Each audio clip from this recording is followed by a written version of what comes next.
alimami. Ito.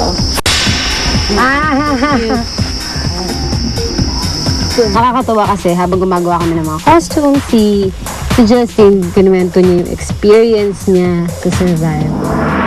Ano ba nung sa inyo? Ano bahay niyo? Bahay namin. Kasi ako nung mag-isa ako, gumawa ako ng bahay ko sa gitna ng malaking ugat. Kasi ugat na ugat, diba? Bakit kita ka? Oo, kasi sa Exile Island ako eh. Gusto kong kinakausap ko si Justin ng mga tips na ganito. Sabi na, oh my God, ako, naiiwan ako mag-isa. So, mas grabe pa pala siya. Naiiwan siya mag-isa with the aso, with the dog. Tapos siya sabi na, day 15, naluloka na siya. Maganda ang roofing kasi pag nabasa ka naman, pwede ka. Bilib ako sa kanya, I salute her. Ang ganda pa niya, mukha siyang babae. Pero yung, yung unang tingin, babae. Pag tumatagal, kasi bakla rin ako siya, malalaman ko.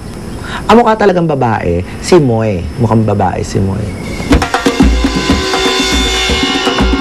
So, yun ang nangyari. Tapos sa costume, madali lang naman. Tinahilang namin. Nagtulungan kami sa tahi, sa mga accessories namin. Tapos yung practice kami. Si Aki nagsuggest, I'll do capoeira o yung sword. So lahat may participation naman. Atong guys, suit, tas girl's gown. Like this? Yeah! Ayaw ko na, gawin ko na lang dito. Natapos na namin yung costume. Nag-rehearsal na kami.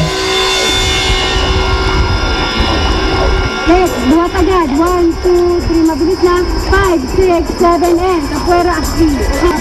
Bakit ka na This one's better.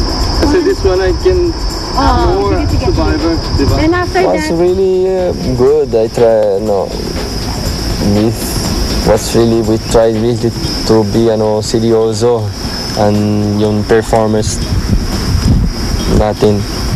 Pero it's kinda mixed with dance and a little bit of comedy. 1, 2, 3, 4, 5, 6, 7, and 1.